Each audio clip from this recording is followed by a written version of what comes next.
Bonjour à tous. Aujourd'hui, nous sommes le mercredi 5 août 2026 et notre cher ami, notre frère, Scott Ritter, est avec nous. Bon retour parmi nous, Scott. Merci de m'accueillir. Et laissez-moi commencer, Scott, par ce qui se passe entre Pete Hegseth et CNN. Le nouveau reportage de CNN affirme que les États-Unis ont utilisé près de 80% de leurs missiles essentiels. Pete Hegseth a réagi à cela. Vous savez, il a dit que ce bandeau sur CNN n'était pas vrai. Et on t'a vu, a-t-il dit à CNN. Et nous ne détestons pas assez les médias de fausses informations. C'est l'une des questions clés aux États-Unis.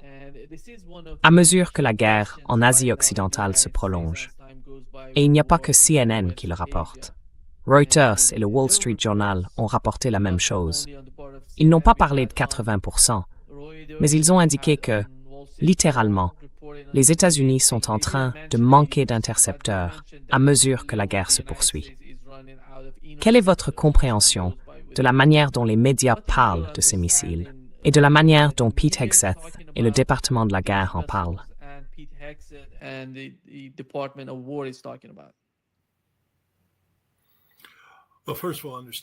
Eh bien, d'abord, il faut comprendre que nous devons avoir une base parfaitement exacte sur le plan des faits pour avoir cette conversation. J'aurais besoin d'avoir accès à des informations classifiées. Et c'est certainement ici il faut clarifier. Je ne parlerai pas d'informations classifiées. Il y a donc énormément de spéculation, et tout le monde doit le comprendre. Vous savez, pas besoin d'être un génie pour le voir. Je le dis depuis quelque temps, nous allons manquer de munitions. Je le dis depuis le début. Le rythme auquel nous dépensons les munitions dépasse largement le rythme auquel nous les reconstituons. Je ne suis qu'un simple marine, mais si j'en utilise 10 et que je ne peux en produire que 5, je ne vais pas rattraper mon retard. Et, au bout d'un moment, je vais manquer de munitions. Je ne pourrai pas en fabriquer suffisamment pour les remplacer. C'est un simple calcul de marine, et c'est la réalité à laquelle nous sommes confrontés.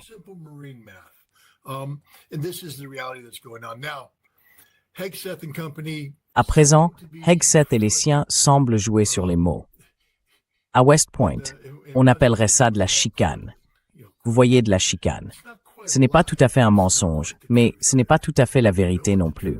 Vous savez quelle est la vérité, mais vous jouez sur les mots. Vous dites quelque chose qui n'est pas un mensonge, mais qui n'est pas la vérité. Et ça pourrait vous faire renvoyer de West Point pour violation du code d'honneur. Hegseth joue sur les mots, parce que l'une des façons dont il présente ces chiffres, c'est de dire que la guerre contre l'Iran n'est pas soutenable, que nous avons épuisé nos munitions et que par conséquent, nous ne pouvons pas poursuivre la campagne. Et c'est exact, sauf qu'il y a une réserve très importante.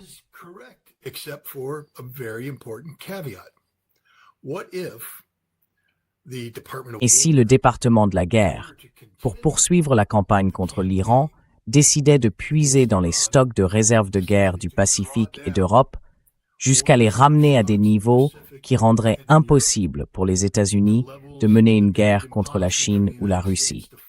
Si vous faisiez ça, si vous deviez le faire, vous pourriez poursuivre la campagne contre l'Iran jusqu'à ce que vous n'ayez littéralement plus de munitions. À l'heure actuelle, nous avons épuisé nos munitions sur le plan qualitatif. Autrement dit, les munitions affectées à un conflit au Moyen-Orient sont parties, terminées. Il n'en reste plus. Mais si nous voulons déshabiller Pierre pour habiller Paul, nous pourrions continuer. Sauf que c'est là que ça devient dangereux. Et c'est à cela que les gens doivent réfléchir. À quel point Pete Hegseth est totalement stupide, et dangereusement stupide, tout comme ses supérieurs.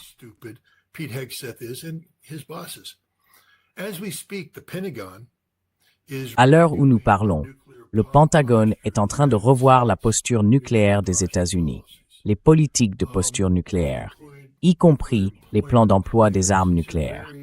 Ce sont des documents très importants. Pourquoi? Eh bien, nous devons désormais envisager une guerre avec la Chine dans laquelle nous n'aurions pas assez de munitions pour combattre la Chine. Nous devons désormais envisager une guerre avec la Russie dans laquelle nous n'aurions pas assez de munitions pour combattre la Russie.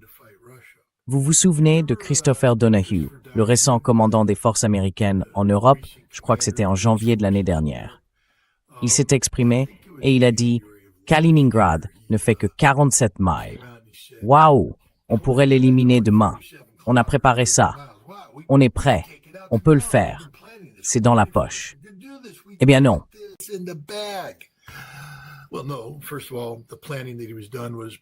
D'abord, la planification qu'il avait faite reposait sur un programme d'intelligence artificielle appelé Maven. Maven a été utilisé pour attaquer l'Iran, et nous savons maintenant que Maven ne fonctionne pas, parce que Maven attaque simplement les mauvaises cibles. C'est stupide, donc il avait tort. Mais disons que Maven fonctionne. Les munitions nécessaires pour que Maven réussisse n'existent plus. Elles ont été envoyées au Moyen-Orient, grâce à Pete Hegseth. Donc maintenant, si nous devions combattre les Russes, nous serions très vite à court de munitions. Ce qui veut dire, il nous faudrait quelque chose pour les remplacer. Et donc, en ce moment même, de nouveaux plans de guerre sont en cours de rédaction. Ils prévoient un recours large aux armes nucléaires tactiques dès le début de tout conflit avec la Russie et la Chine.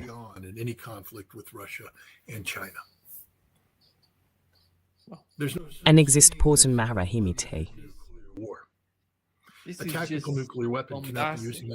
Une arme nucléaire tactique ne peut pas être utilisée de manière isolée. Donc si nous devions appliquer ces plans de guerre, nous commettrions un suicide. Voilà où nous en sommes aujourd'hui. C'est le danger de ce que l'administration Trump a fait. Il y a des conséquences. Et je veux simplement que les gens comprennent. À l'heure où nous parlons, et cela m'inquiète depuis longtemps, je sais qu'il y a des gens qui me détestent et qui disent « Scott crie au loup depuis toujours. Il n'y a pas d'armes nucléaires. Il n'y a pas de danger nucléaire. » À l'heure où nous parlons, les États-Unis refont leur plan de guerre nucléaire, de sorte que, très tôt, dans tout conflit potentiel avec la Chine et la Russie, nous n'aurions pas d'autre choix que d'utiliser largement, et ça ne veut pas dire une seule fois, on va les disperser un peu partout, des armes nucléaires tactiques, pour compenser le fait que nous n'avons pas d'armes conventionnelles capables d'affronter un adversaire de niveau comparable comme la Chine et la Russie.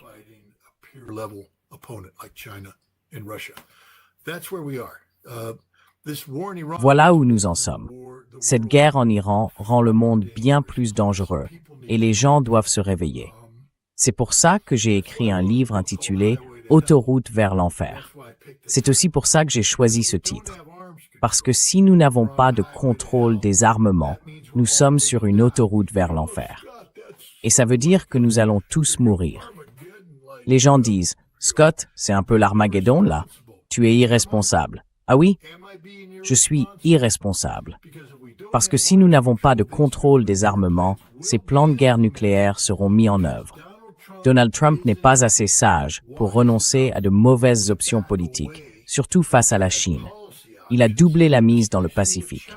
En ce moment, Taïwan se vante ouvertement de relations militaires secrètes avec les États-Unis. Et la Chine répond « Quoi ?»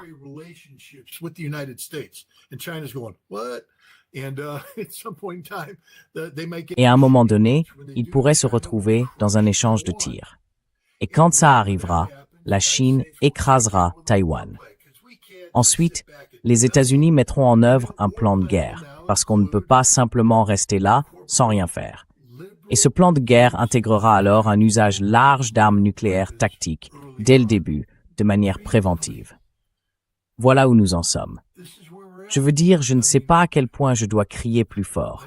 J'en arrive au point où je commence à en rire, à cause du caractère inévitable de notre disparition.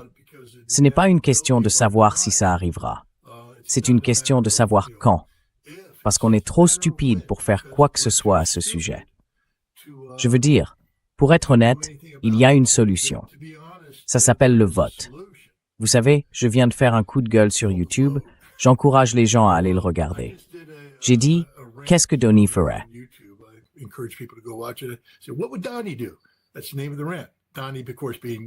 C'est le nom de la tirade. Donnie, bien sûr, pas Donald J. Trump, le 47e président des États-Unis, mais Donnie.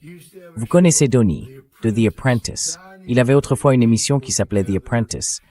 Donnie réunissait des gens et leur faisait faire des choses. Et quand ils se plantaient, il se tournait vers eux et disait « Vous êtes virés ». Alors maintenant, nous devons nous demander, que ferait Donnie face à l'incompétence de Donald Trump? Et nous connaissons la réponse. Vous êtes virés. Et si nous ne le virons pas, lui et tous ceux qui lui sont associés, et tous ceux qui pensent que c'est une bonne idée d'avoir une nouvelle doctrine nucléaire qui prévoit le recours libéral aux armes nucléaires tactiques dès le début du conflit, si nous ne les virons pas, nous allons mourir. Voilà où nous en sommes.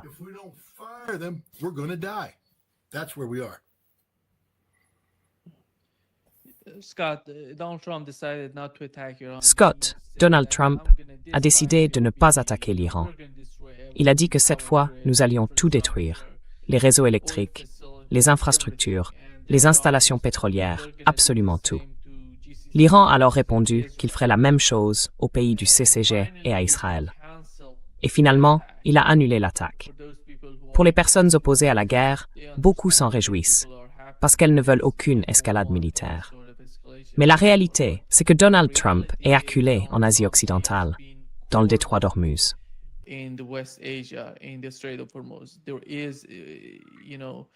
Selon vous, comment essaie-t-il, d'une certaine manière? Aujourd'hui, l'Associated Press nous a appris qu'il existe un accord entre le gouvernement omanais et les Iraniens. Cet accord doit être ratifié par le Conseil suprême de la sécurité nationale en Iran, ainsi que par le guide suprême iranien. Or, ils n'ont toujours pas ratifié les négociations entre l'Iran et Oman. Mais quoi qu'il en soit, la partie iranienne a dit que cela ne signifie pas qu'ils vont rouvrir le détroit d'Ormuz. Cela signifie qu'il y a un nouvel accord entre les deux gouvernements et que l'ouverture du détroit d'Ormuz dépend de ce qui se passe entre l'Iran et les États-Unis. Quelle est votre lecture de la situation?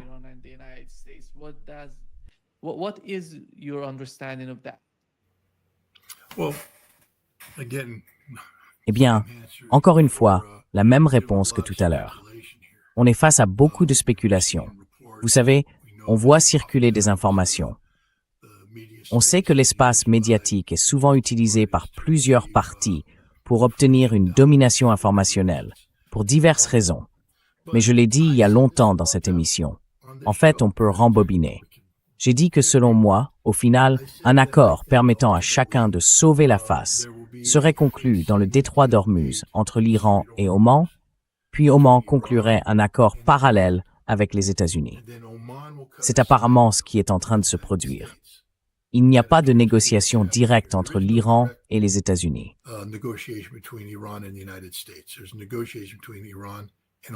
Il y a une négociation entre l'Iran et Oman sur la réouverture du détroit d'Ormuz. Vous savez, quel sera le sort de la perception des droits de passage? Sera-t-elle différée? Sera-t-elle supprimée? On ne sait pas. Mais il y aura un accord parallèle entre Oman et les États-Unis. Il donnera aux États-Unis le prétexte de dire qu'ils sont responsables de la réouverture du détroit d'Ormuz. Et comme ils ont un levier sur Oman, ils n'ont pas cédé la totalité du contrôle à l'Iran. Nous savons que c'est absurde, mais c'est le mécanisme politique qui permet de sauver la face, qui pourrait être mis à disposition et qui semble faire partie de cette négociation.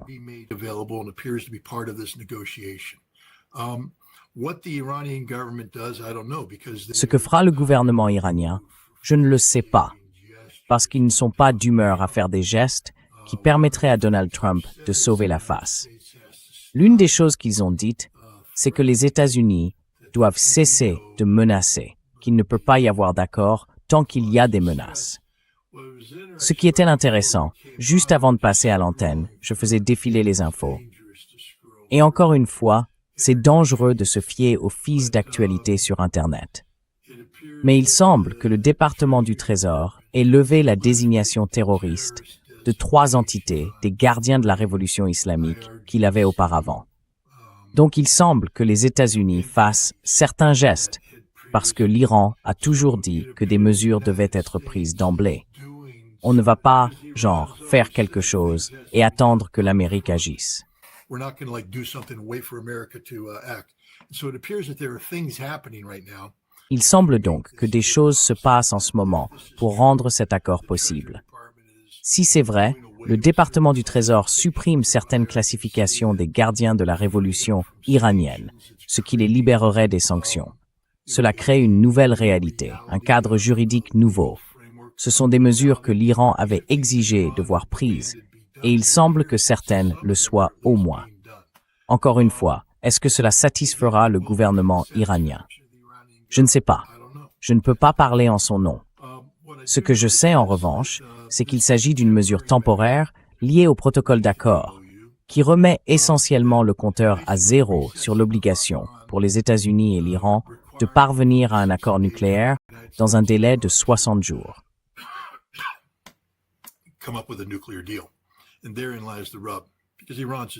Et c'est là que ça se complique, parce que l'Iran ne va tout simplement rien faire sur ce terrain-là. Encore une fois, il y a des mesures qui permettraient à chacun de sauver la face, que l'Iran pourrait prendre. On en a déjà parlé. Je ne sais pas si l'Iran est disposé à le faire. S'ils permettent à Donald Trump de sauver la face dans le dossier du détroit d'Ormuz, alors, en théorie, il pourrait envisager un moyen de sauver la face concernant l'accord nucléaire. Il s'agirait en gros de faire revivre d'une manière ou d'une autre l'accord nucléaire qui avait été conclu avant que les États-Unis bombardent l'Iran en février. Nous savons que cet accord avait été approuvé par le gouvernement iranien. Bien sûr, nous vivons aujourd'hui dans un monde différent, et peut-être que politiquement, ils ne veulent pas faire ça.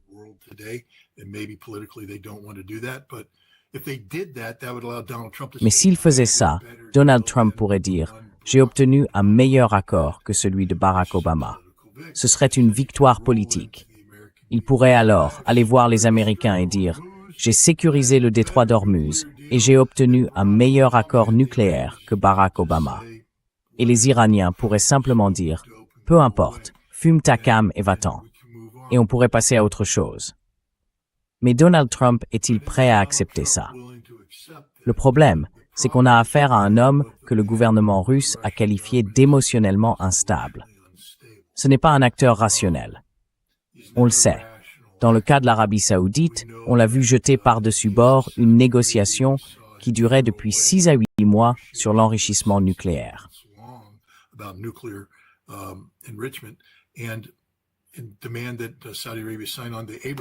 Exiger à la toute dernière minute que l'Arabie saoudite adhère aux accords d'Abraham, alors que ça ne faisait pas partie de la négociation. Pourquoi? Il s'est juste réveillé de mauvaise humeur.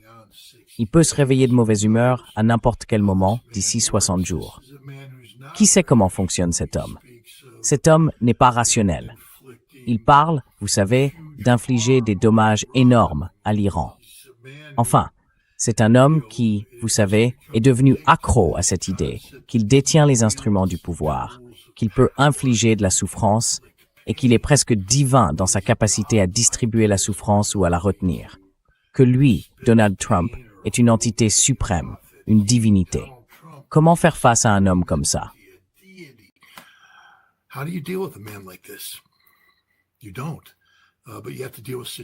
Non, mais il faut faire face aux situations. Et je pense que c'est ce que l'Iran semble faire. Écoutez, le gouvernement iranien sait qu'il a la capacité militaire de l'emporter. Il le sait. Il sait aussi que si Donald Trump montait d'un cran, l'économie iranienne subirait de graves dommages pendant des décennies. Cela causerait aussi de graves dommages à l'économie mondiale, car l'Iran serait alors contraint de mettre à exécution ses propres menaces de détruire la production énergétique au Moyen-Orient.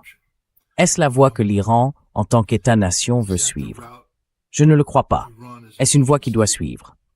Absolument pas.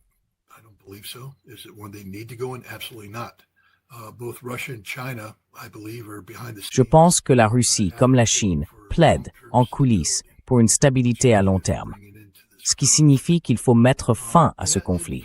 Il doit prendre fin selon des conditions acceptables pour l'Iran.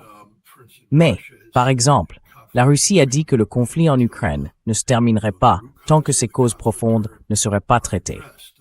La Russie est donc sensible à la situation difficile de l'Iran. Mais elle sait aussi que parfois, des compromis doivent être faits, comme Vladimir Poutine a tenté de le faire à Anchorage, vous savez, en août 2025. Donc je pense qu'une certaine pression politique s'exerce sur les Iraniens pour qu'ils ne cèdent pas sur les questions de souveraineté ni sur les questions de fond.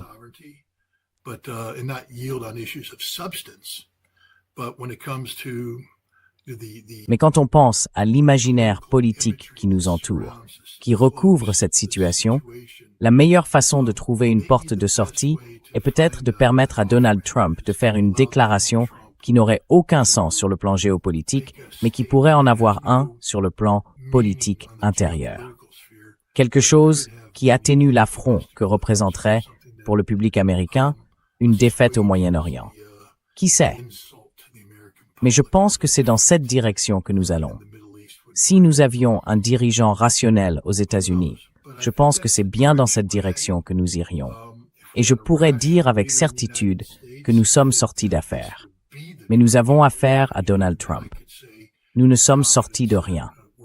Il peut changer d'avis à tout moment.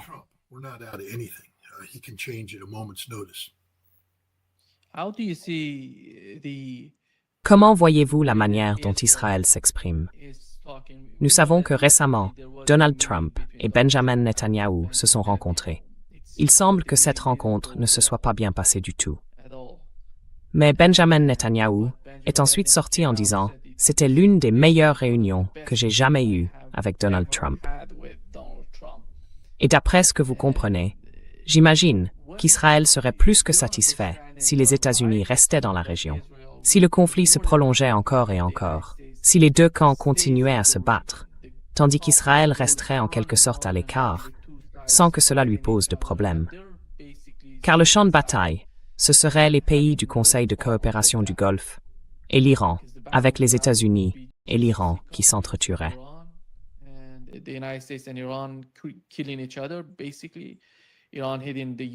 En gros, l'Iran frappe les bases américaines, les soldats américains, et les États-Unis frappent les installations militaires iraniennes, vous savez, ainsi que les villes, tous ces ports, tout ça. Moi, je pense qu'au final, cela serait bénéfique pour Benjamin Netanyahou et sa position en Israël. Parce qu'il dit que la guerre a commencé. Nous sommes en bonne posture en ce moment. Nous ne faisons rien, mais nous profitons du chaos qui a été créé en Asie occidentale. Pensez-vous qu'ils vont pouvoir continuer comme ça? J'ai l'impression qu'ils sont, d'une certaine manière, capables de manipuler toute la situation. Quelle est votre analyse là-dessus?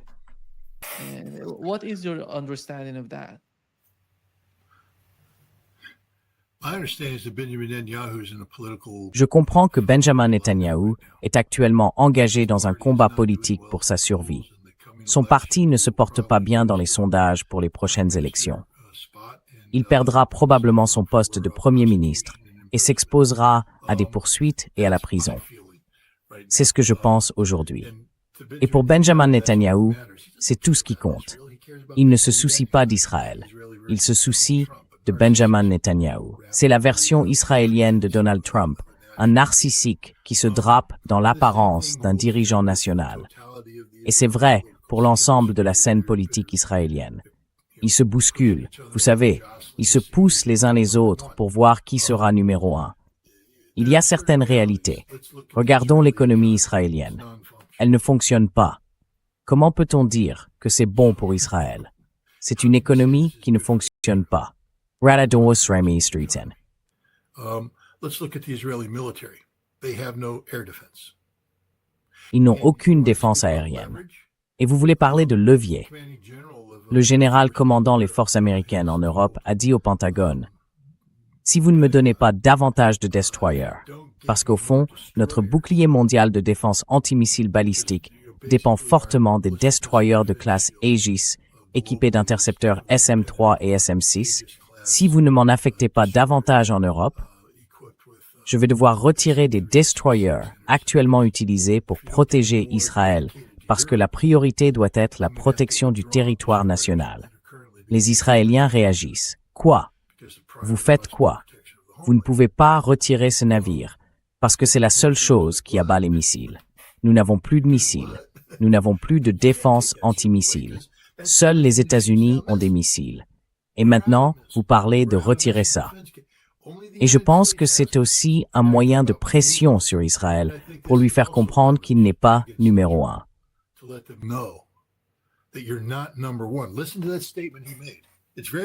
Écoutez cette déclaration qu'il a faite. Il est très rare qu'un haut responsable militaire fasse une telle déclaration. Si je n'obtiens pas un autre destroyer, je vais devoir en retirer un d'Israël, parce que défendre l'Amérique est plus important que défendre Israël. Je pense que c'était un sacré signal. Et je pense que c'est un signal qui a été répété encore et encore et encore à Netanyahou. C'est pour ça qu'Israël se montre soudainement coopératif. Bon, nous savons tous que les Israéliens sont là à débiter leur discours, parce qu'il ne s'agit que de posture politique. Mais la réalité, c'est, que fait Israël? Et la réponse, c'est absolument rien.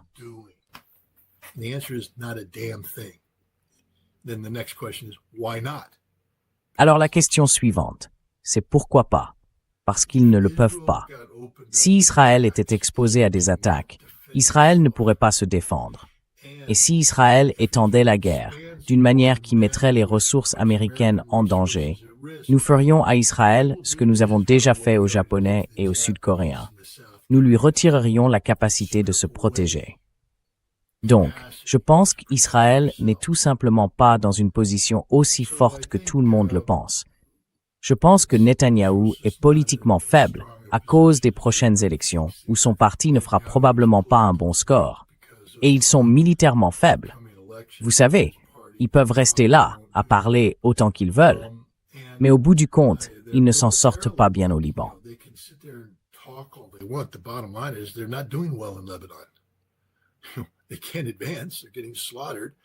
Ils ne peuvent pas avancer. Ils se font massacrer. Les drones du Hezbollah les éliminent un par un. Politiquement, ils s'affaiblissent au Liban. Même si Tom Barak a négocié cet accord n'a pas été conclu avec le Liban. C'était entre le président libanais et Israël. Le Liban ne soutient pas ça. Le Hezbollah est une force au Liban. Israël occupe illégalement le Liban, et le Hezbollah est renforcé par cette occupation illégale, et encore davantage renforcé après le stupide accord conclu entre le président libanais, Israël et les États-Unis. Je veux dire, Israël n'est tout simplement pas en position de force. Ils font comme si c'était le cas, mais ce n'est pas le cas.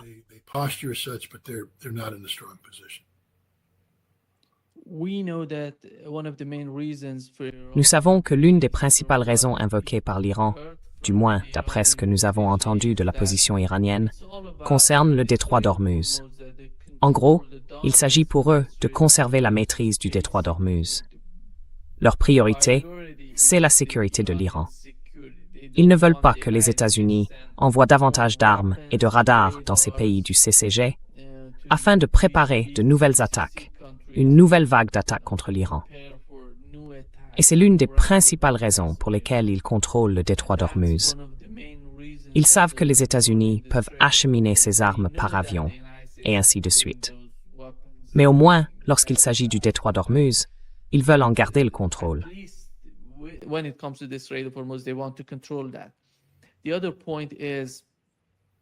L'autre point, c'est la manière dont l'Iran intensifie, d'une certaine façon, la guerre contre le Kurdistan irakien.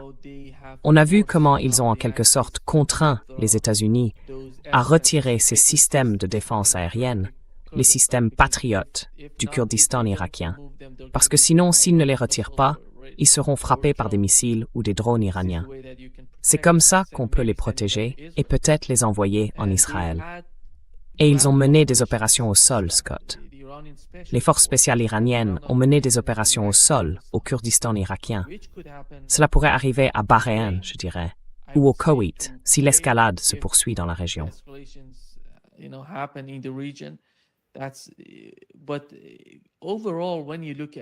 Mais globalement, quand on regarde la situation dans laquelle se trouve l'Iran et qu'il essaie d'éviter une nouvelle série de guerres, pensez-vous qu'il pourra y parvenir en contrôlant le détroit d'Ormuz? Ou bien, tôt ou tard, les États-Unis vont apporter davantage d'armes, davantage de munitions, de logistique, et ils reviendront, même sous l'administration Trump. Parce que je ne sais pas si le prochain président des États-Unis sera Enfin voilà, c'est Donald Trump. On connaît la différence. Même Joe Biden, à l'époque, n'a pas décidé d'aller aussi loin en Asie occidentale. Je ne sais pas. Quelle est votre analyse à ce sujet?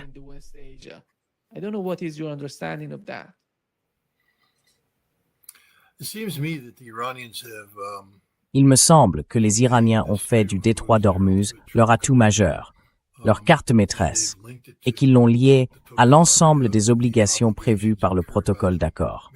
Donc, ils ne vont pas permettre aux États-Unis de choisir les parties du protocole qu'ils veulent respecter et celles qu'ils veulent ignorer. Du point de vue de l'Iran, si les États-Unis violent un seul élément, alors tout est rompu, et le détroit d'Ormuz est de nouveau fermé. C'est donc leur carte ultime. Je ne vois pas les États-Unis avoir la moindre marge de manœuvre par la suite. On l'a déjà vu par le passé. Quand Donald Trump a signé le protocole pour la première fois, il a dit « Je n'avais pas le choix. J'ai dû le signer parce que je n'avais plus de pétrole. » Alors, combien de temps nous faudra-t-il pour reconstituer nos réserves de pétrole jusqu'à ce que cet homme émotionnellement instable se dise soudain « Hey, j'ai gagné un peu de temps. »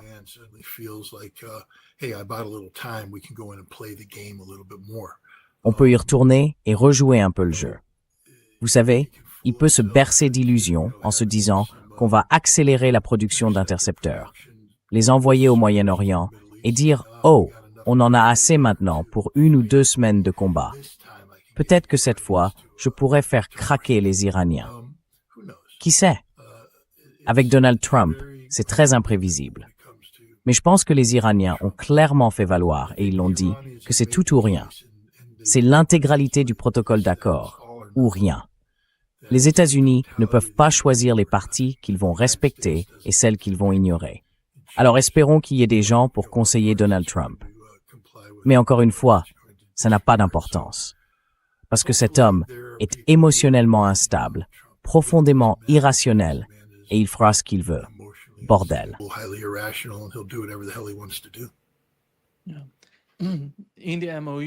Oui. Dans le protocole d'accord, il n'était pas fait mention du Yémen, ni de la Palestine. Et aujourd'hui, le Yémen définit ses politiques, il redessine la région en fonction de sa politique, de l'effet de levier dont il dispose en ce moment. Et aujourd'hui, il y a une nouvelle attaque. L'un de leurs missiles a touché l'un des pétroliers saoudiens en mer Rouge. Ils essaient de contrôler la mer Rouge. Et j'imagine qu'ils reçoivent des renseignements. Je ne sais pas comment s'organisent les communications, mais ils ont besoin que des renseignements viennent de quelque part pour les aider dans le cas de Bab el-Mandeb. Et ils le font, semble-t-il, efficacement, pour faire pression sur l'Arabie saoudite. Pensez-vous que le blocus pourrait contraindre l'Arabie saoudite à changer sa politique envers le Yémen, une politique menée depuis plus de 10 ans?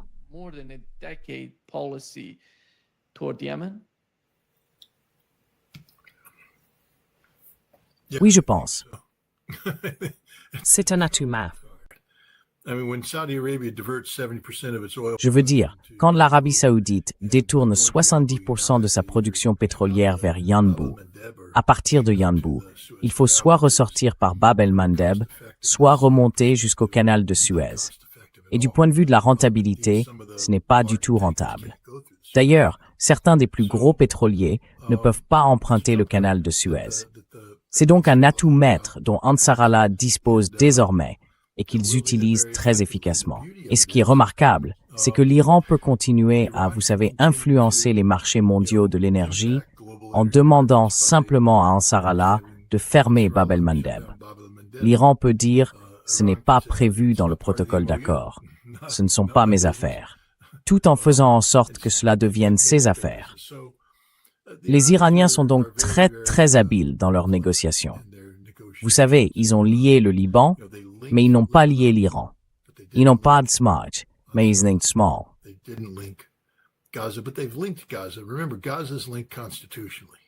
N'oubliez pas que Gaza est lié sur le plan constitutionnel.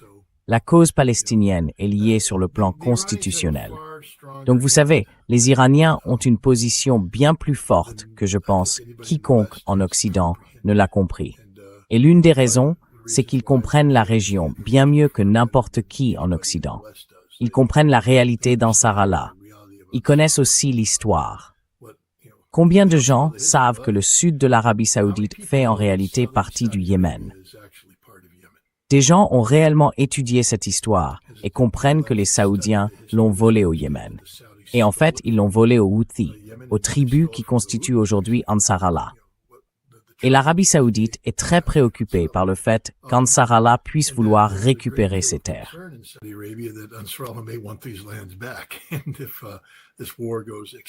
Et si cette guerre devient existentielle, Ansar Allah reprendra probablement ces territoires.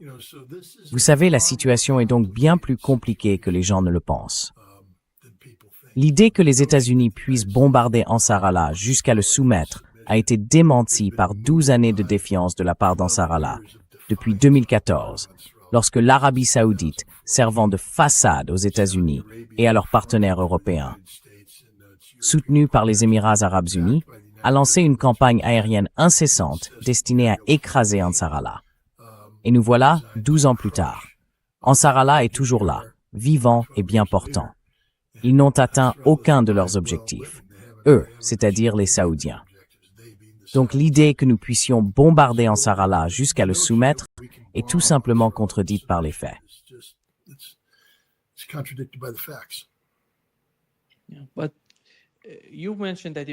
Mais vous avez mentionné que l'Iran connaît la région. Nous savons que l'Arabie saoudite, le Qatar, le Koweït, Bahreïn sont tous dans cette région. Ils s'y trouvent. Ils doivent la comprendre. Voyez-vous ce type de compréhension? Quelle est leur perception selon vous, à mesure que le temps passe? Est-ce que cela va changer? Vont-ils modifier leur politique vis-à-vis de l'Iran, du Yémen, de l'Asie occidentale? Ou vont-ils s'en tenir encore davantage à leur manière de voir les choses?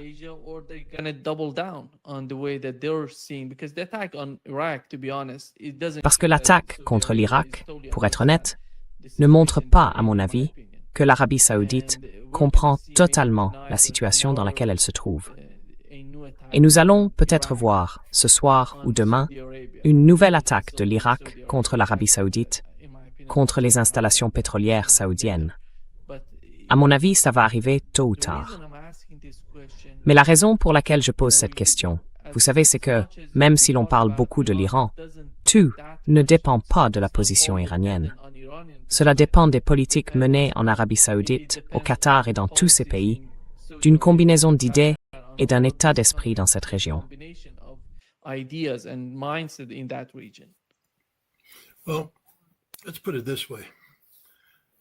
Eh bien, disons les choses comme ça. L'Iran pourrait subir des dommages catastrophiques à sa capacité de production énergétique et continuer malgré tout d'exister comme État-nation, y compris avec le gouvernement actuel, parce qu'il dispose d'institutions de gouvernement liées à une constitution, elle-même liée au peuple. Le peuple, c'est l'Iran. Maintenant, regardons les États arabes du Golfe. C'est une bande de princes et de cheikhs gras, obèses et parfumés, qui ont obtenu leur poste parce que les Britanniques les ont désignés, les ont sacrés dirigeants d'anciens territoires coloniaux. Ils sont faux, faux à mourir. Ils n'ont aucun lien avec le peuple. Ils ne sont pas issus du peuple. Ils ne sont pas élus par le peuple. Ils peuvent faire tout ce qu'ils veulent. Et croyez-moi, le niveau de corruption auquel se livrent ces soi-disant dirigeants dépasse l'entendement. Si le peuple découvrait un jour la vérité sur ce que font ces dirigeants en son nom, sur la manière dont ils détournent la richesse de la nation pour leur propre perversion personnelle, ce serait la fin pour eux. Ces États arabes du Golfe sont donc confrontés à leur survie existentielle future. Ils doivent pouvoir produire de l'énergie pour produire la richesse qui garantit leur existence. Une partie de cette existence consiste à soudoyer le peuple.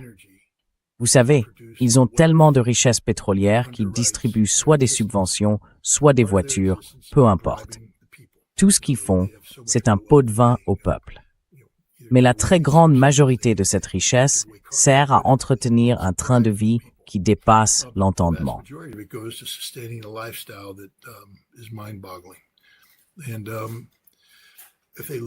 Et s'ils perdent cet accès à ces fonds, d'abord, les pots de vin disparaissent.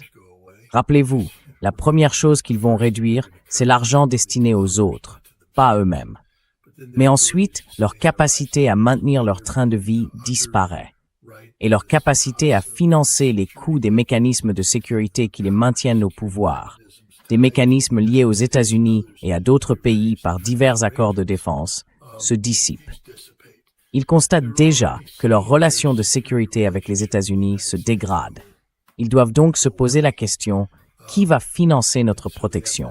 Qui va s'occuper de nous? Qui va nous protéger? Qui va nous défendre? Et la réponse aujourd'hui, c'est personne. Ils sont donc livrés à eux-mêmes.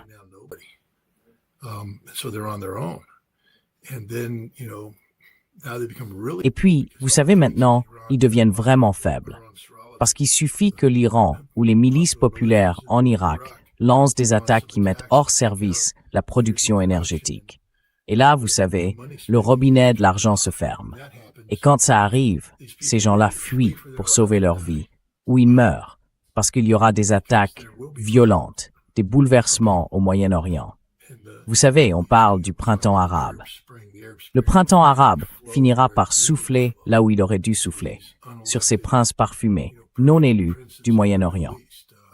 Donc je pense qu'ils comprennent la situation difficile dans laquelle ils se trouvent aujourd'hui. Et vous savez, je pense que la Chine aura un rôle très important à l'avenir, parce que la Chine a besoin de stabilité économique. Et je pense que la Chine ne joue pas à des jeux de morale. C'est plutôt, qui est aux commandes? C'est vous qui êtes aux commandes.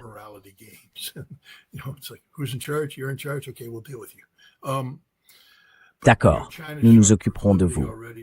Mais la Chine a déjà montré une propension à négocier un rapprochement entre l'Iran et l'Arabie saoudite. Peut-être qu'elle pourrait le refaire si on lui en donnait l'occasion. Mais la Chine ne peut pas agir diplomatiquement dans une région dominée militairement par les Américains. Il faudrait donc démanteler la présence militaire américaine, ce qui est en quelque sorte l'antithèse des dispositifs de sécurité dont ces faux chikas ont besoin pour maintenir leur famille royale gâtée au pouvoir. C'est une période très dangereuse, très instable. Mais l'Iran détient toutes les clés. L'Iran peut mettre fin à l'existence de chacune des classes dirigeantes arabes du Golfe en une semaine.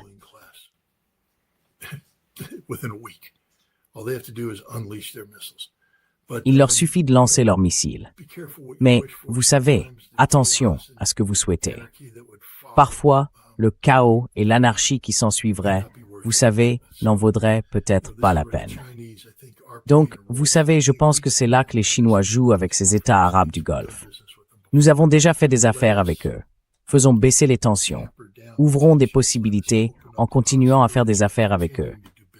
L'Iran, vous savez, ce n'est plus l'Iran des années 1980. Je ne pense pas que le désir de voir les provinces orientales saoudiennes se soulever ou bahréennes se soulever soit aujourd'hui aussi fort qu'il l'était autrefois.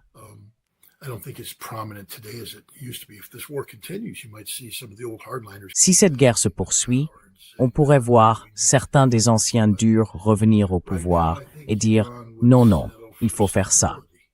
Mais pour l'instant, je pense que l'Iran se contenterait de stabilité. Parce que n'oubliez pas, l'Iran s'est détourné de l'Occident. Et cela signifie aussi se détourner des territoires sous l'influence de l'Occident, notamment les États arabes du Golfe. Tout ce dont l'Iran a besoin de la part des États arabes du Golfe, c'est de stabilité, de paix. Il n'a besoin de rien d'autre. Il n'a pas besoin de faveur. Il n'a pas besoin de ça. L'Iran a déjà noué des liens avec son avenir, la Russie, la Chine et l'Est. Et c'est dans cette direction, je pense, que l'Iran va aller.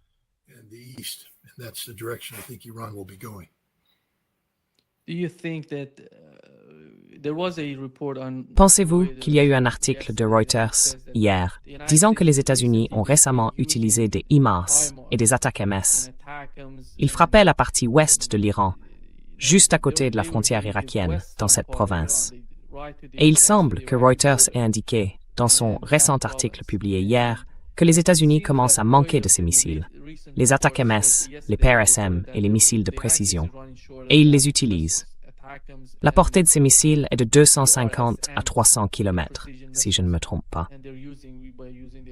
The range of these missiles is 250 or 300 kilometers, if I'm not mistaken. C'est une possibilité s'ils essaient de passer à l'offensive, Scott. L'autre possibilité, ce serait d'utiliser des avions de combat avec des missiles à longue portée, comme les missiles Tomahawk, et ce type de missiles qu'ils peuvent tirer loin des frontières iraniennes. Parce que lors des récentes attaques, des dernières attaques, nous n'avons vu aucune incursion dans l'espace aérien iranien. Supposons que Donald Trump envisage encore un nouveau cycle de guerre avec l'Iran. Quelles sont ses options? Parce qu'aujourd'hui, il a dit qu'il allait intensifier les choses, qu'il les frapperait durement s'ils n'acceptaient pas ce que Donald Trump leur demande.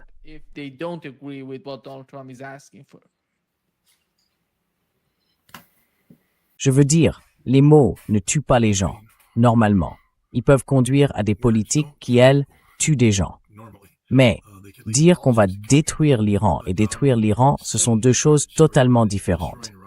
Comme vous l'avez souligné, la pénurie d'armes aux États-Unis a conduit à recourir à différents moyens de violence cinétique contre l'Iran. Nous manquons cruellement d'armes à longue portée, tirées à distance depuis des avions. Donc avec les avions, nous avons dû utiliser ce qu'on appelle des JDAM. Ce sont des bombes équipées de systèmes de guidage par satellite qui leur permettent de planer. Si vous les larguez à une altitude assez élevée, elles peuvent planer au-dessus d'une zone définie et frapper une cible.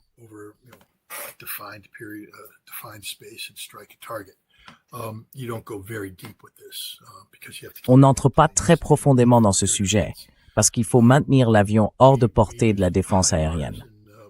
Nous utilisons les HIMARS avec les munitions GMLRS. Nous utilisons les ATACMS. Ensuite, nous utilisons le missile de frappe de précision. D'après ce que je comprends, nous n'avons pratiquement plus de missiles de frappe de précision. Je pense qu'il n'y en avait que 90 au départ. Nous en avons tiré 80 le mois dernier et il en reste 10. On ne peut pas faire grand-chose avec 10 armes. Quant aux attaques MS, nous avons pratiquement épuisé les stocks. Nous devons retirer des attaques MS de Corée du Sud et d'Europe. Et dès que nous faisons ça, nous perdons le potentiel qu'il nous restait.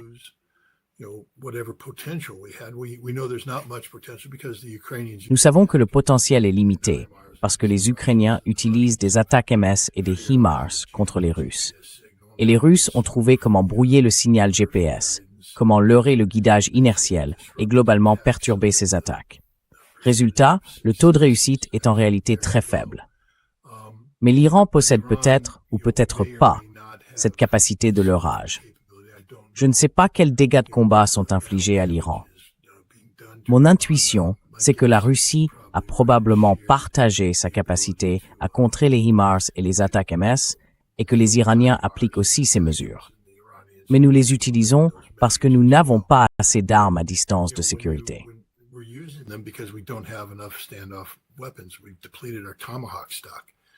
Nous avons épuisé nos stocks de Tomahawk.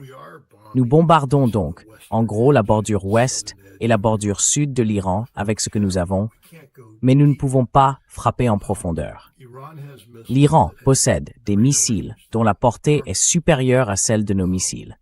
Cela signifie que l'Iran peut agir depuis une profondeur stratégique que nous ne pouvons pas atteindre avec les armes disponibles. Et il peut punir tous les pays arabes du Golfe et frapper plus profondément en Jordanie. Donc vous savez, ce que vous avez décrit prouve clairement que nous ne pouvons tout simplement pas mener une guerre plus vaste contre l'Iran.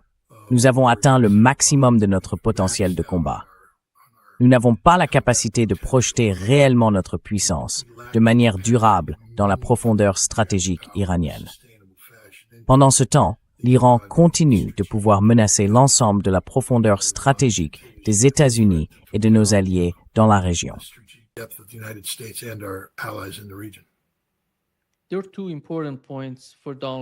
Il y a 2 points importants pour Donald Trump. L'un d'eux, c'est la réouverture du détroit d'Ormuz. Pour revenir à la situation d'avant le début de la guerre, avec tous ces navires qui y entrent et en sortent. Et l'autre point, c'est le programme nucléaire iranien.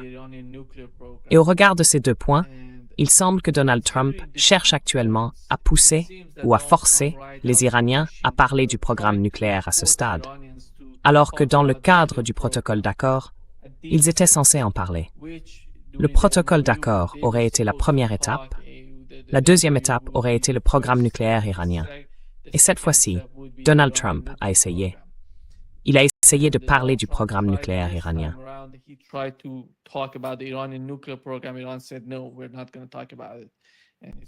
L'Iran a dit « Non, nous n'allons pas en parler ». Ce sera plus tard, une fois, vous savez, que les conditions préalables auront été remplies ou mises en œuvre. Et du point de vue des personnes autour de Donald Trump et de Donald Trump lui-même, qu'est-ce que cet accord inclurait?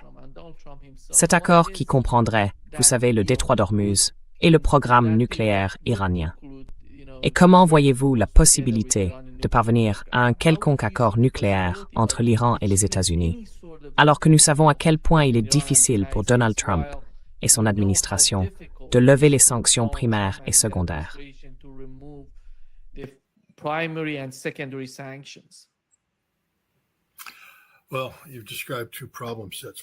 Eh bien, vous avez décrit deux séries de problèmes. La première, c'est un problème de politique intérieure pour Donald Trump concernant les sanctions. En fait, même si le Congrès, vous savez, on ne peut pas lever les sanctions, le président dispose d'une clause dans chaque loi sur les sanctions qui lui permet d'y déroger sans passer par le Congrès. Il devra peut-être envoyer un rapport, mais il n'a pas besoin de demander d'autorisation. Il peut dire « non, je ne le ferai pas ». Et le Congrès ne peut rien y faire. Donc vous savez, le président a bien cette porte de sortie. Le problème, c'est que les élections de mi-mandat approchent et que le président ne peut pas se permettre des conflits politiques internes, surtout un conflit qui peut être exploité aussi efficacement que la question iranienne. Vous voyez ce que je veux dire?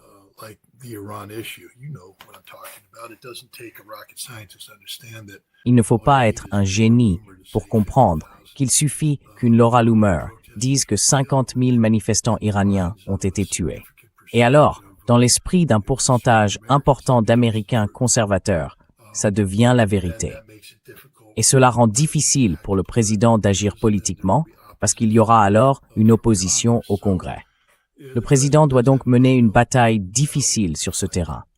Vous savez, comme je l'ai déjà dit, un accord est en préparation. Enfin, si j'étais le négociateur, je ne veux pas me lancer des fleurs, mais si j'étais le négociateur, nous aurions un accord. Je n'ai aucun doute là-dessus. Nous aurions un accord. Je vous l'ai déjà exposé. L'accord, c'est l'accord entre l'Iran et Oman sur le détroit d'Ormuz, dans lequel les États-Unis se positionnent dans la partie omanaise.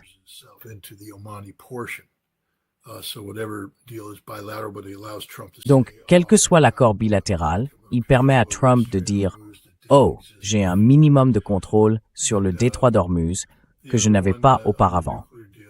Et l'autre accord sur le nucléaire consisterait pour l'Iran à reprendre en gros l'accord négocié par Oman le 27 février, qui était prêt à être signé quand les États-Unis ont bombardé le 28 février. Revenir à cet accord. Et la manière de le vendre, c'est de dire « c'est un meilleur accord que le JCPOA signé par Barack Obama ». Et ça donne à Trump une porte de sortie politique. Avec ces deux portes de sortie politique, je pense que Donald Trump pourrait se retirer, se contenter de gérer les questions de politique intérieure et laisser au prochain président le soin de gérer le démantèlement de la position américaine au Moyen-Orient. Vous savez, parce qu'il y a des choses qu'on peut faire.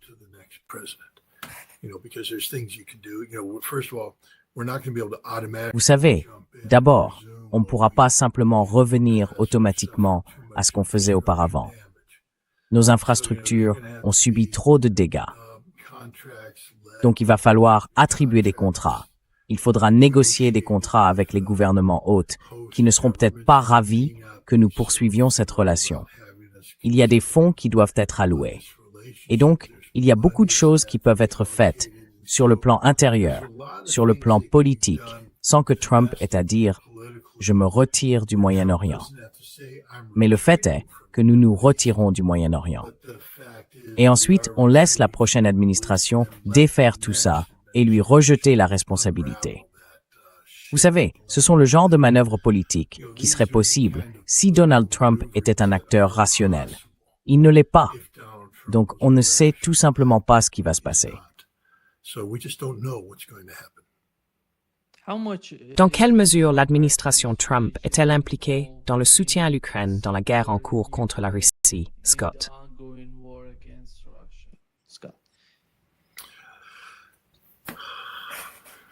Not that much. Pas tant que ça. Enfin, vous savez, au début de la guerre, là encore, on revient au général Donahue, des HIMARS ont été fournis. Pour que l'Ukraine puisse utiliser les HIMARS, nous avons dû créer une cellule de ciblage en Allemagne. Je crois qu'elle a été mise en place à Wiesbaden. Et à Mainz-Kastel, il y avait une équipe technique plus spécialisée.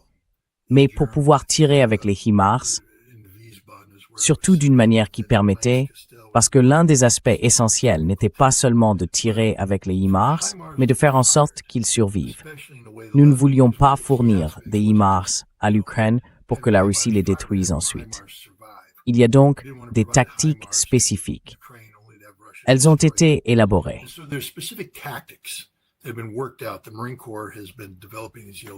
Le corps des marines développe ce type de capacité. Vous savez, un C-130 se pose, on en débarque les HIMARS, on télécharge les données de ciblage, on tire, on rembarque et on redécolle avant que qui que ce soit ait compris ce qui s'est passé. Mais cela exige un ensemble précis d'algorithmes de ciblage à télécharger en fonction de l'endroit où il se trouve. Donc ils repèrent un site à l'avance, le C-130 atterrit, ils sortent, boum. Confirmation. Données chargées. Tir. Et pour survivre, l'Ukraine avait besoin de la même chose. Ce qui signifie que les États-Unis sont devenus l'autorité de ciblage pour toutes les frappes de HIMARS. Or, j'écris un article qui pose la question suivante. Attendez une minute. Est-ce que cela veut dire que nous avons essayé d'assassiner le maire de Gorlovka en septembre 2022? Oui.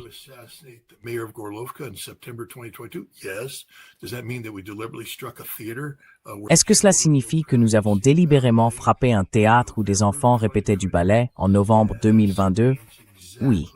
C'est exactement ce que ça signifie, parce qu'ils n'auraient pas pu tirer ces missiles sans nous. Donahue a créé un système. Donc en gros, les États-Unis identifiaient les endroits depuis lesquels ils allaient tirer. Les Ukrainiens s'y rendaient en véhicule. Ensuite, nous recevions leur dossier de cible. Puis nous approuvions ce dossier en envoyant les données. On ne l'appelait pas. On appelait ça des points d'intérêt, un point d'intérêt. On ne disait pas une cible. Mais les données doivent être entrées. Ce sont des données précises, programmées.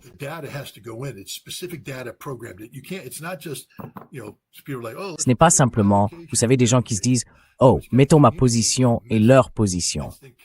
Non. Ah, il faut que ça communique avec un missile connecté au GPS. Il y a aussi un guidage inertiel qui prend des décisions algorithmiques sur la façon de déplacer les ailettes de guidage pour l'amener jusqu'à la cible. C'est un ensemble de codes spécifiques que seuls les États-Unis peuvent utiliser et qu'une unité spéciale en Allemagne peut aussi utiliser. Donc, chaque cible visée par l'Ukraine l'a été de cette manière. Ça, c'était au début. Ensuite, les États-Unis ont commencé à réduire, vous savez, à jouer à des jeux politiques en coupant le renseignement. Alors, ce qu'ont fait les Ukrainiens avec des partenaires occidentaux, c'est qu'ils ont reproduit ce système de ciblage.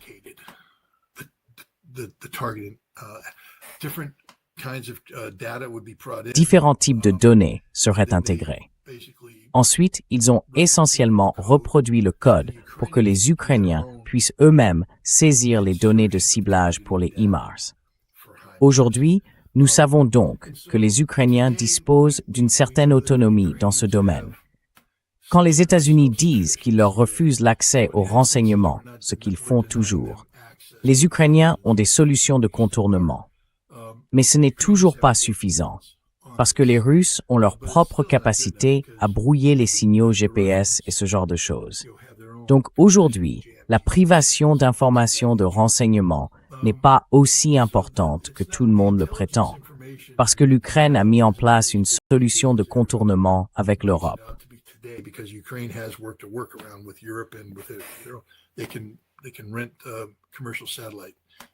Ils peuvent louer des images satellites commerciales, et ils le font. Mais la question, ce sont les systèmes d'armes. Et surtout, le principal, c'est la défense aérienne. Ne tournons pas autour du pot. Le missile PAC-3 est le seul qui fonctionne face aux capacités russes en matière de missiles balistiques. Contre les drones, il y a d'autres systèmes qui peuvent marcher. Mais le PAC-3 est le seul qui ait la moindre chance d'abattre un Iskander. Pratiquement aucune chance, en revanche, d'abattre un Zircon ou un Kinzhal. Face à un missile russe, ça n'arrivera jamais. Mais le PAC-3 leur a permis de limiter certaines attaques d'Iskander, puis de libérer des capacités pour s'occuper des calibres, puis des drones.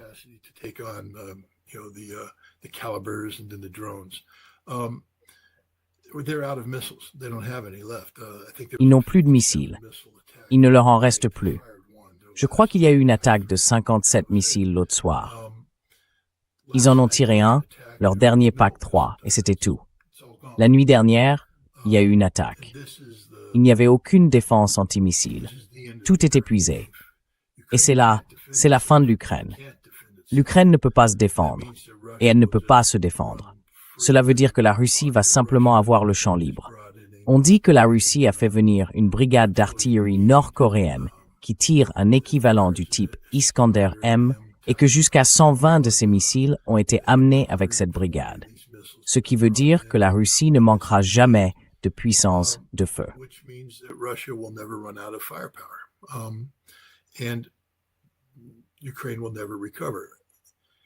L'Ukraine ne s'en remettra jamais.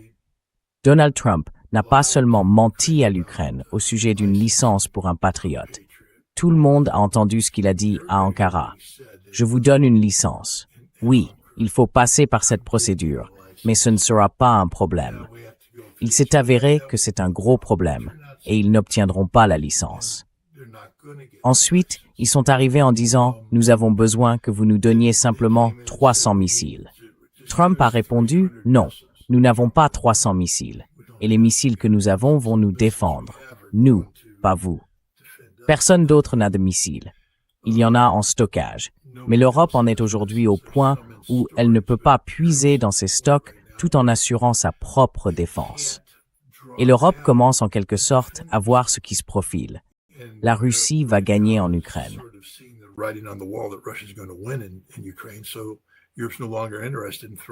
L'Europe n'est donc plus disposée à jeter l'argent par les fenêtres. Vous savez, on parle de construire un système commun de défense aérienne ukrainien.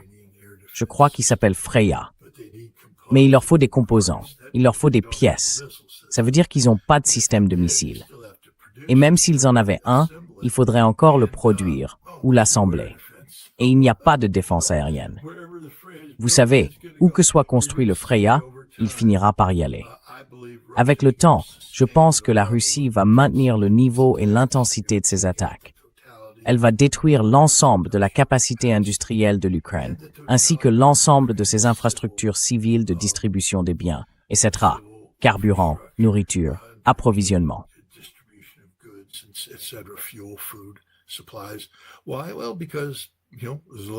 Pourquoi? Eh bien parce que, vous savez, Zelensky a stupidement permis que la campagne s'ouvre et frappe Whiteberries. Je ne sais pas ce qu'ils avaient en tête. Ils se disaient qu'il y aurait un gros incendie, de grandes flammes, beaucoup de fumée. Waouh! Et puis c'est tout. Ensuite, tout est détruit. Ils ont été stupides d'attaquer le trafic maritime en mer d'Azov, stupides d'attaquer le trafic maritime en mer Caspienne. Comment la Russie a-t-elle répondu? Elle a fermé la mer Noire. L'Ukraine n'a plus accès à la mer Noire. Vous savez, c'est fini. Et les États-Unis ne peuvent rien faire pour inverser la situation. C'est la réalité. Alors maintenant, les États-Unis, vous voyez, on commence à transférer à l'OTAN la responsabilité de fournir l'Ukraine.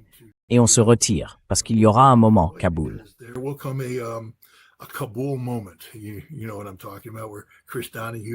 Vous voyez de quoi je parle.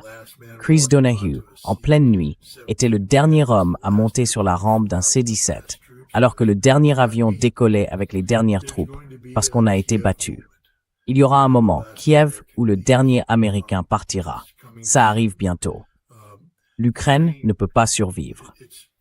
Le président ukrainien peut tenir des réunions et enchaîner les belles paroles, mais la réalité, c'est qu'il n'y a pas de défense aérienne. Et sans défense aérienne, on ne peut pas survivre.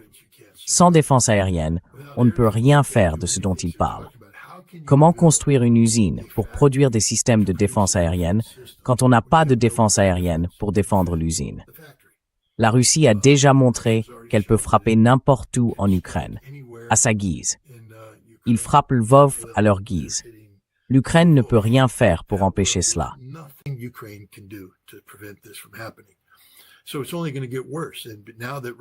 Donc, ça va faire qu'empirer. Et maintenant que la Russie a élargi sa liste de cibles, à cause de la stupidité de Zelensky et de sa campagne de 40 jours pour l'étendre à Wildberries, vous savez, la vie va devenir invivable en Ukraine. La Russie ne va pas frapper, vous savez, des immeubles d'habitation et ce genre de choses. Mais bientôt, il n'y aura plus d'eau. On ne peut pas vivre sans eau. Bientôt, il ne sera plus possible de distribuer de la nourriture, parce que les centres de distribution explosent. Il n'y aura plus de carburant. La Russie a détruit 400 stations-service ces derniers mois, dont 200 définitivement. Les 200 autres pourraient être réparés si la Russie ne les détruisait pas de nouveau. Et ils vont étendre cela. Plus aucune production d'énergie, plus aucune distribution d'énergie, plus aucune capacité industrielle.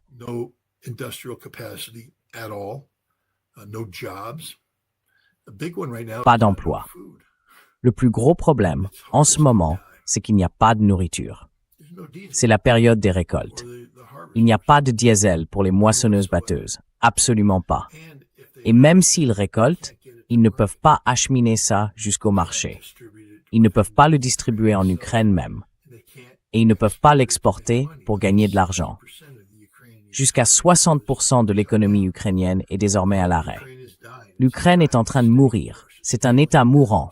La Russie est en train de la tuer pendant que nous parlons. Et les États-Unis ne peuvent rien faire pour changer cette réalité. Rien.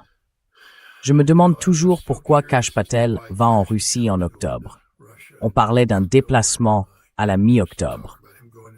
Peut-être que c'est une nouvelle direction, parce que le seul domaine où nous avons eu des échanges dans les deux sens, c'est le partage de renseignements. Les questions de sécurité.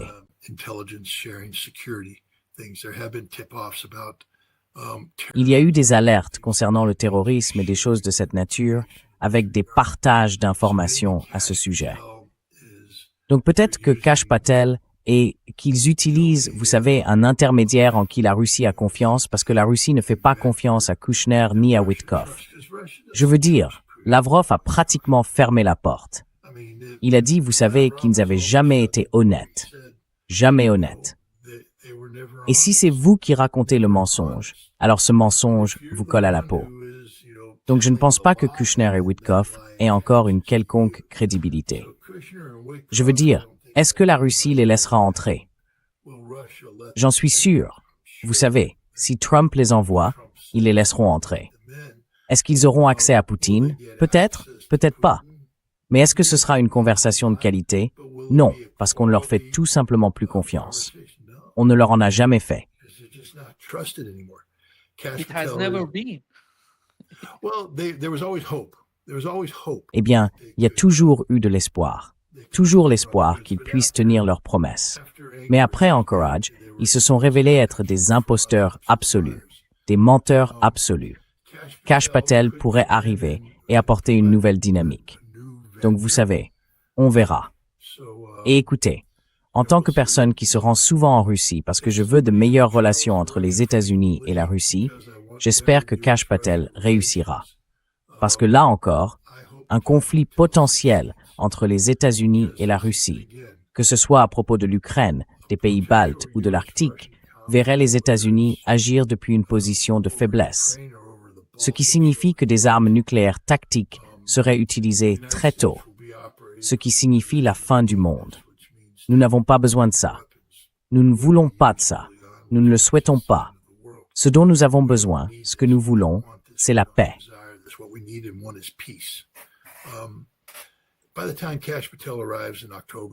D'ici à l'arrivée de Kash Patel, en octobre, je pense que la question ukrainienne sera encore mieux définie qu'elle ne l'est aujourd'hui. On voit les Russes avancer rapidement vers Sloviansk et Kramatorsk. On voit des percées à Zaporizhia, On voit un retournement de la malchance qui avait frappé Kherson et la Crimée. Oui, il y a beaucoup de drones. Oui, il y en a toujours beaucoup, mais moins qu'avant. Il faut se demander pourquoi. Et la réponse, c'est que tous les opérateurs de drones ukrainiens meurent. Ils sont tués. Les Russes ont renversé la situation en matière de domination des drones. Aujourd'hui, on ne peut pas circuler dans la ville de Kramatorsk parce que les drones russes sont partout. Ils ont repoussé, vous savez, la capacité de l'Ukraine à opérer librement.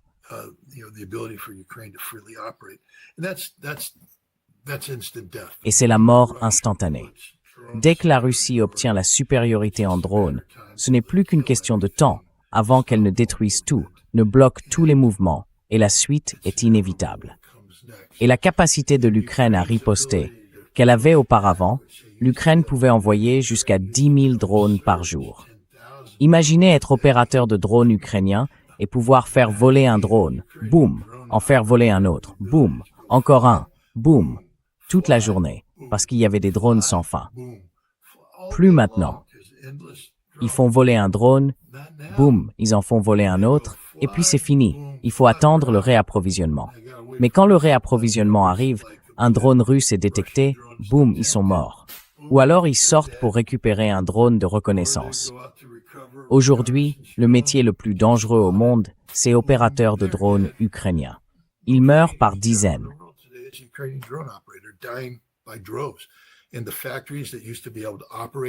Et les usines qui pouvaient autrefois fonctionner sans subir de conséquences sont détruites par la Russie en ce moment même. Chaque nuit, une nouvelle usine de drones part en fumée. Donc vous savez, l'Ukraine n'a plus la capacité de faire ça. Elle n'a pas les effectifs. Elle n'a pas de brigade entraînée. Elle perd des hommes par milliers chaque jour. La Russie, non. Je pense donc que vous allez voir un renversement majeur de situation pour l'Ukraine sur le champ de bataille. Et à mesure qu'il fait plus froid, que le froid s'installe, il n'y a ni chauffage, ni eau, ni nourriture. On voit déjà le désespoir politique en Ukraine, avec des milliers, des dizaines de milliers de personnes dans les rues qui réclament une réforme politique.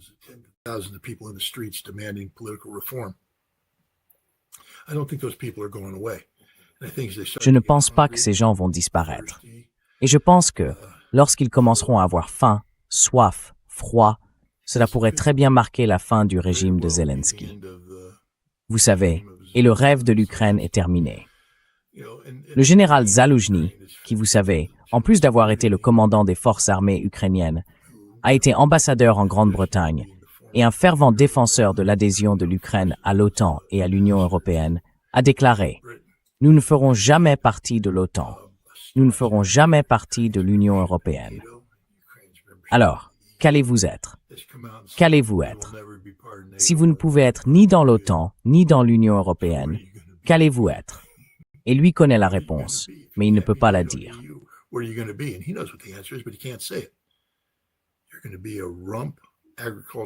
Vous allez devenir un État agricole réduit, absorbé par l'État de l'Union. L'Ukraine fera partie des trois sœurs, la Russie, la Biélorussie et l'Ukraine. Mais leur statut sera fortement diminué parce qu'elles auront perdu la capacité de... Pour l'instant, en tout cas, je ne pense pas qu'elles récupéreront Odessa. Elles ne récupéreront peut-être pas Kharkov. Elles ne récupéreront peut-être pas Soumy. Qui sait où les Russes traceront la ligne? Mais nous verrons. Je veux dire, ce n'est pas encore gravé dans le marbre. Certaines personnes préconisaient qu'après le conflit, l'Ukraine fasse partie de l'État de l'Union, tout en soulignant que, pour être économiquement viable et ne pas peser sur la Russie et la Biélorussie, l'État ukrainien devrait avoir accès à la mer Noire.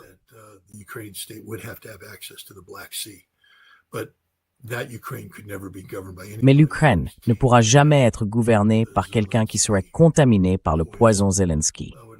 Il faudrait un gouvernement entièrement nouveau, russe, choisi par la Russie et placé sous le contrôle total de la Russie.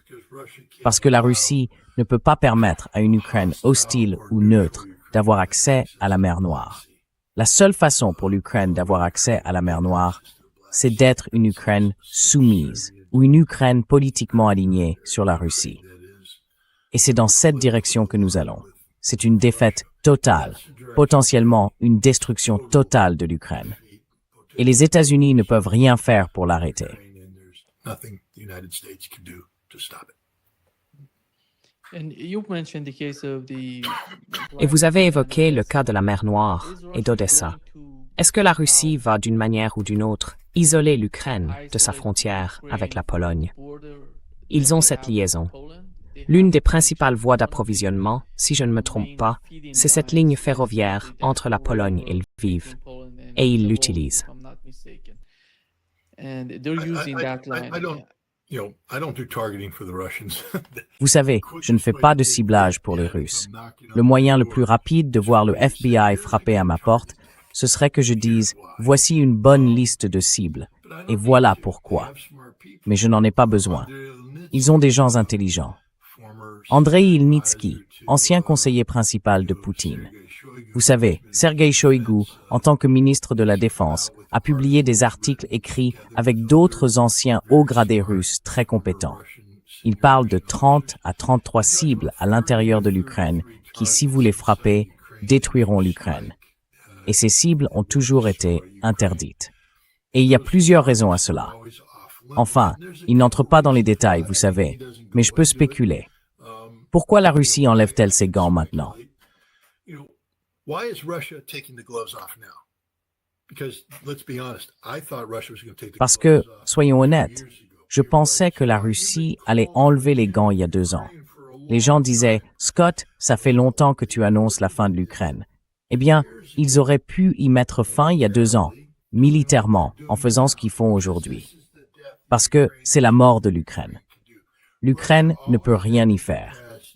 La Russie a toujours eu la capacité d'épuiser la défense aérienne ukrainienne. Toujours. Il suffit de le faire avec le temps. La submerger, les pousser à tirer leurs missiles. Vous en avez davantage qu'ils n'ont d'intercepteurs, et à la fin, vous avez la supériorité. Ensuite, tout se passe comme vous le voulez. Mais il y a toujours eu une question politique et économique. But there was always a political and economic question. The political question was, what will Europe do? La question politique était « Que va faire l'Europe ?» Et il faut être honnête, il y a 2 ans, l'Europe était dans une position plus forte qu'elle ne l'est aujourd'hui. Mais les 3 grands, Macron, Starmer, Merz, auraient très facilement pu exploiter n'importe quelle agression russe contre l'Europe pour unifier l'OTAN et y faire entrer l'OTAN, ce qui était la dernière chose que la Russie voulait. Donc la Russie a toujours évité tout ce qui pouvait mobiliser l'Europe, sachant que plus on attend, plus vite l'Europe s'effondre. Eh bien, aujourd'hui, l'Europe est littéralement en chute libre. Macron, c'est de l'histoire ancienne. Merz, vous savez, il est actuellement impliqué dans un scandale qui pourrait lui coûter son poste de Premier ministre.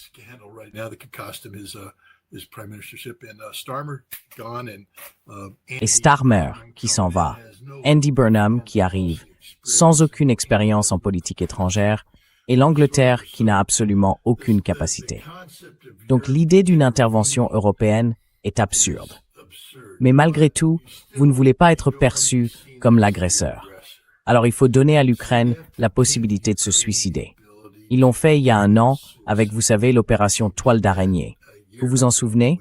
Les drones qui ont attaqué. La Russie aurait très facilement pu étendre la guerre à ce moment-là, mais l'Europe n'était pas encore en position. Vladimir Poutine est là, devant l'échiquier, et il se dit « Non, ne mets pas ma tour dans la position dont j'ai besoin maintenant pour lancer l'attaque agressive contre la dame. »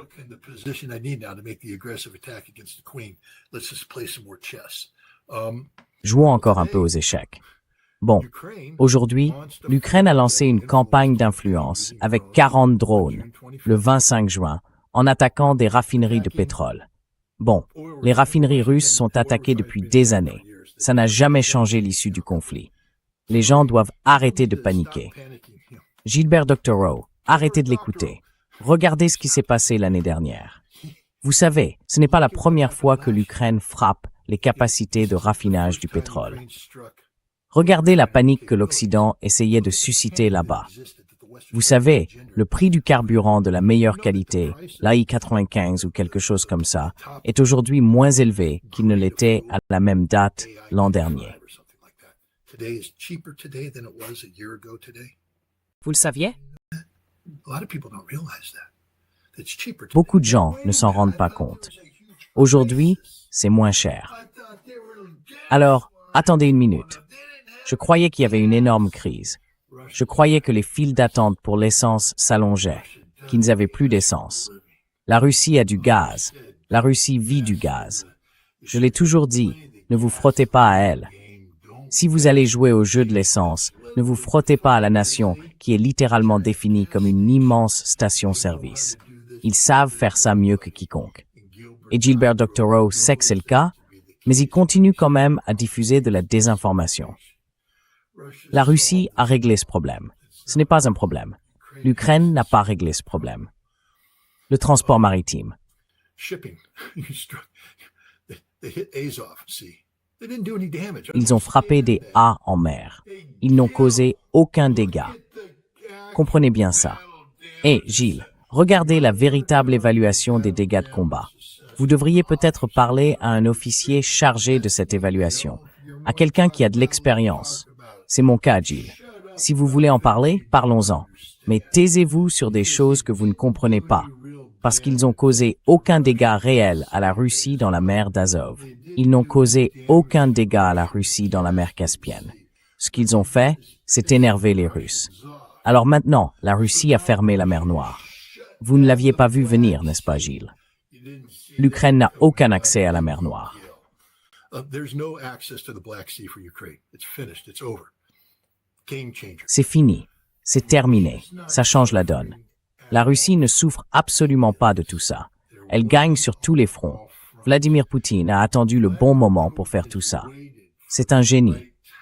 Et sur le plan intérieur, politique, encore une fois, je veux dire, Gilbert Doctorow peut parler de ces gens de 80 ans, debout sur une colline à Féodosia, avec de mauvais genoux, qui ne peuvent pas descendre au marché, parce que personne n'a assez d'essence dans son taxi pour monter les chercher. Personne ne s'en soucie. Ça arrive partout. Chaque jour, en Russie, il y a des personnes âgées qui ont de mauvaises jambes et qui ne peuvent pas descendre au marché. In Russia, there's old people with bad legs that can't get down to market. Doesn't change things. Ça ne change rien. Il parle de relever l'état-major, le général Gerasimov, au moment de la plus grande victoire de la Russie. Parce que la Russie est en train de gagner d'ailleurs. Enfin, même Doctorow ne peut pas le nier. Oui, il gagne, mais il ne gagne pas vraiment, parce qu'il ne gagne pas alors qu'il gagne. Il veut limoger l'état-major alors qu'il gagne. Pourquoi? Parce que ce serait perturbateur et que cela pourrait créer les conditions d'un nouveau 1917 ou d'un nouveau moment Gorbatchev, ce que Doctorow veut depuis toujours. Il déteste Vladimir Poutine. Il veut que Vladimir Poutine parte. C'est tout. Ça n'arrivera pas, Gilles. L'état-major est là pour rester parce qu'il gagne. The general staff's there to stay because they're winning. There are some shake-ups right now. Take a look. Il y a quelques remaniements en ce moment. Regardez, un remaniement majeur dans les achats et la logistique. Vous savez, au niveau des vice-ministres de la Défense, du sang neuf arrive dans les forces armées. Vous savez, le district militaire central, le district militaire occidental et le district militaire oriental vont avoir de nouveaux commandants. Ça arrive. Ce n'est pas la fin du monde. Il continue de progresser. Il gagne sur tous les fronts. Vladimir Poutine a choisi le bon moment parce qu'il n'y a pas de « il a épuisé l'Ukraine ». Ils n'ont plus de défense aérienne. Son industrie de défense tourne à plein régime en ce moment, produisant des missiles comme jamais. Apparemment, ils ont beaucoup de machines à laver en Russie. Apparently, they have a lot of washing machines in Russia because all these missiles that required the chips. Parce que tous ces missiles qui ont besoin des puces, des machines à laver, volent et atteignent leur cible. Donc apparemment, la production de machines à laver en Russie se porte très bien. Elle cartonne. En fait, je l'ai exposé. Toi aussi, Gilles. Je n'aime pas Gilles Doctorow. Je le dis d'emblée. Je le méprise. En fait, je le considère comme un agent du MI6, consciemment ou non. Mais Mikhail Khodorkovsky, l'oligarque corrompu du pétrole qui s'est enfui en Angleterre, dirige actuellement une entreprise privée de renseignement pour le compte du MI6. Il vient littéralement de publier tout un flot de choses qui auraient pu être écrites par Gilbert Doctorow, parce que c'est exactement tout ce que Doctorow dit.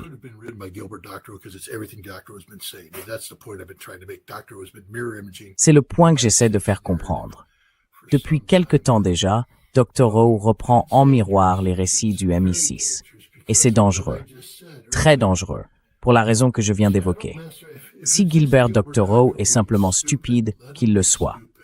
Mais les conséquences de sa stupidité sont de nature existentielle.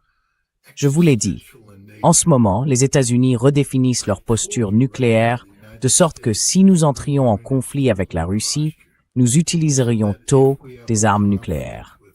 On parle de choses qui peuvent mener à la fin du monde.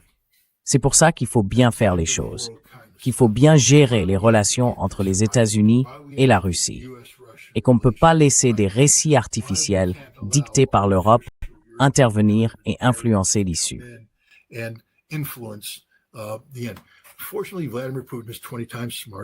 Heureusement, Vladimir Poutine est 20 fois plus intelligent que Gilbert Doctorow ne l'a jamais été et ne le sera jamais. Poutine a très bien joué cette affaire. Il a désormais le soutien total de la Douma. Il n'y aura aucune perturbation le 20 septembre. En fait, Poutine va probablement en ressortir plus fort qu'avant. Il sera dans une position plus forte. L'armée sera dans une position plus forte. Les oligarques seront dans une position plus faible. Nous assistons à une transformation de la société russe qui doit avoir lieu dans ce laps de temps d'ailleurs, parce que l'une des plus grandes menaces pour la Russie, c'est l'âge de Vladimir Poutine. Aujourd'hui, à l'heure actuelle, Poutine est intouchable. Peu m'importe ce que dit Gilbert Doctorow.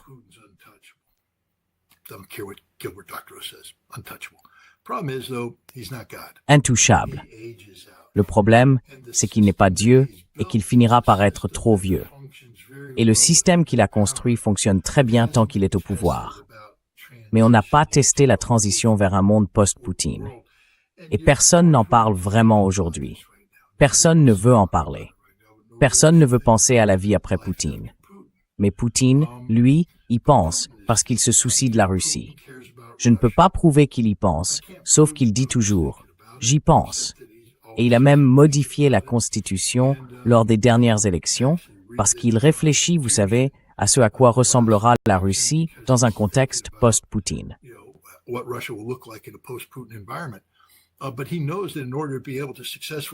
Mais il sait que pour réussir à passer à un système de systèmes, c'est ce dont ils ont besoin, la Russie ne survivra pas en passant d'une personnalité dominante à une autre.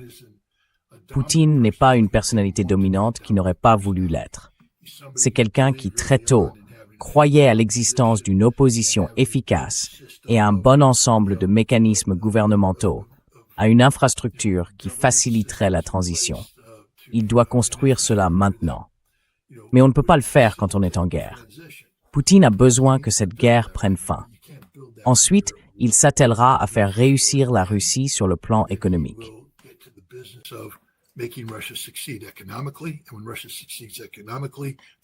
Et quand la Russie réussit sur le plan économique, les institutions qui sous-tendent cette réussite économique se renforcent, se consolident davantage. Et à un moment donné, je pense en 2036, 2034, 36, Vladimir Poutine pourra dire, lors de la prochaine élection présidentielle, il se retirera et quelqu'un de nouveau arrivera. Et ce sera la transition qui rendra sa grandeur à la Russie. Mais, vous savez, tout ce que Gilbert Doctorow préconise en ce moment est à l'opposé de cette direction. Parce que c'est l'objectif britannique à long terme. S'assurer que Poutine échoue et que la Russie échoue. Vous savez, voilà où nous en sommes aujourd'hui. Mais je pense que nous sommes que le monde est dans une très bonne situation grâce à Vladimir Poutine.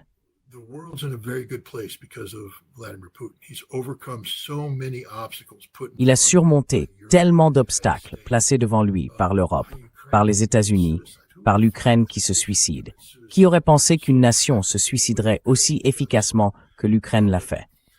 Mais Vladimir Poutine est le joueur d'échecs ultime. Il a attendu que l'échiquier soit exactement là où il devait être pour lancer l'attaque contre le roi. Et en ce moment, il est dans son attaque finale. Garry Kasparov serait fier de Poutine s'il pouvait un jour se résoudre à être fier de Poutine. mais parce que Poutine est un maître des échecs, il détruit l'Occident. Et au bout du compte, le roi va tomber. Le roi va chuter. The king's gonna fall. Oui, merci beaucoup Scott d'avoir été avec nous aujourd'hui. C'est toujours un grand plaisir. Merci. Thank you. Bonne journée. Have a good day.